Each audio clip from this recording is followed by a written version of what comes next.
Hey guys, Telegram Sam here. If you don't already know, I have an Instagram. It's Telegram _Sam _vinyl. So if you're on Instagram, check me out on there. But the topic of today's video is one and done records.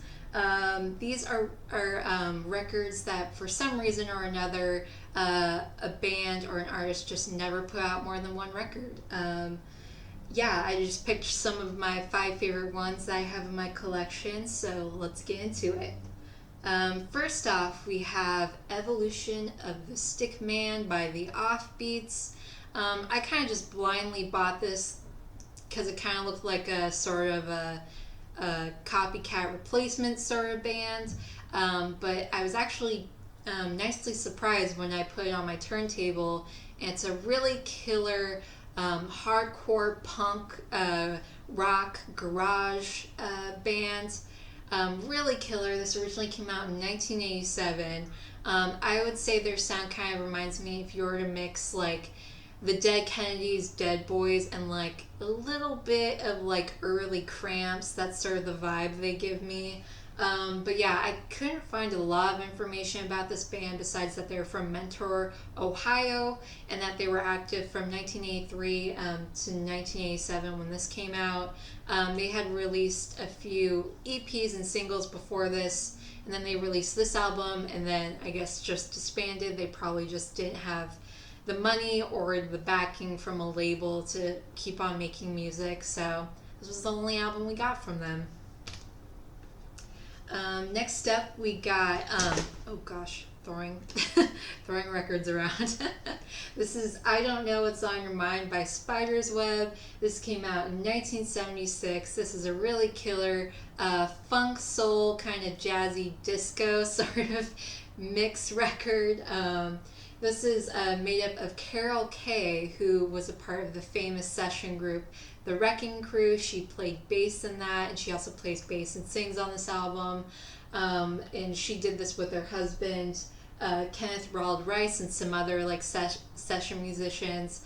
This was done on Fantasy, so I'm assuming this album probably didn't do very well when it first came out, and they just never got the monetary backing to make another record. But I really dig this record. It's super cool, super crazy 70s funk soul like experimental stuff that was very popular during that time. So, and then this one's probably going to be like the most well-known record I'm going to show in this bunch, but this is Above by Mad Season.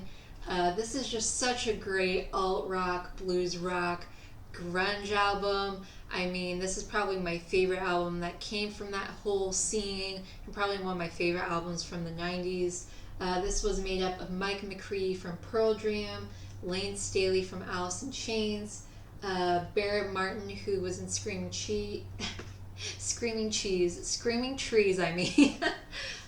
John Baker and John Baker Saunders, who Mike McCready actually met when he was in rehab in the Midwest. This whole band was sort of just an excuse to hopefully get Lane Staley in a band that was sober and hopefully to convince him to get sober. But sadly that didn't end up happening. This was actually one of the last things Lane Staley ever did before he kind of went into seclusion for like 5 or 6 years and then sadly died of an overdose.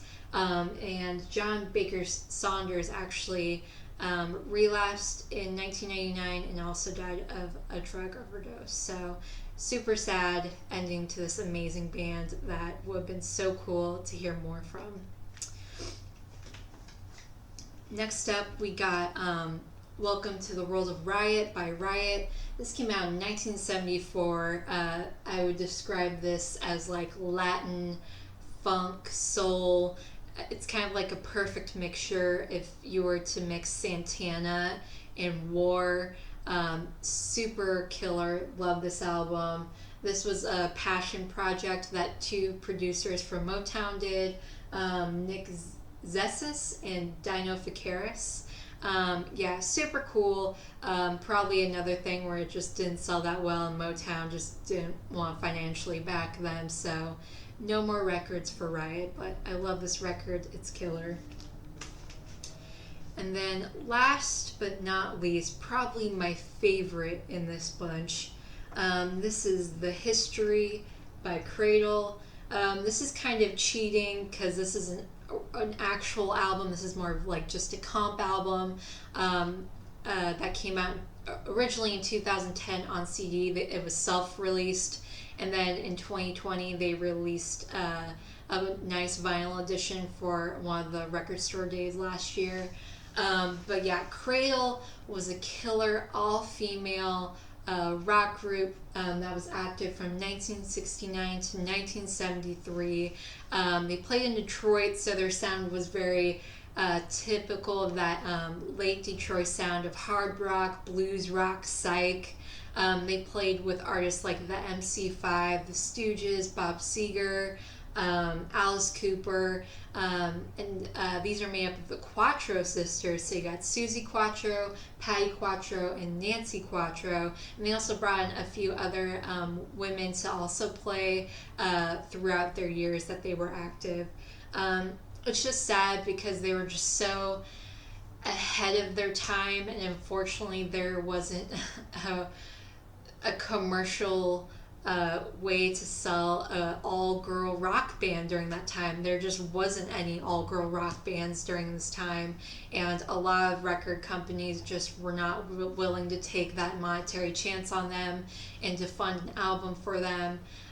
So this album is made up of a lot of demos that they would send to labels and that would reject them, and also some other live recordings. But man, it would have been so cool if they ever released an actual album. I mean, the stuff on here is just so killer. I kind of think some of it's better than some of the other stuff that was coming out during this time. But you know, obviously Susie Quattro went on to have her own great successful career, and her sister Patty Quattro went on to go join the influential hard rock female band Fanny. So it kind of worked out in the end, but it would have been cool if all the sisters were able to do their own thing their own way. So very happy and ecstatic to have this. Everyone should know who Cradle is. I think you could stream them online if you aren't able to find this, so do it. Anyways, that was it for this week's video. Thank you so much for watching. I'll see you guys in the next one. Bye.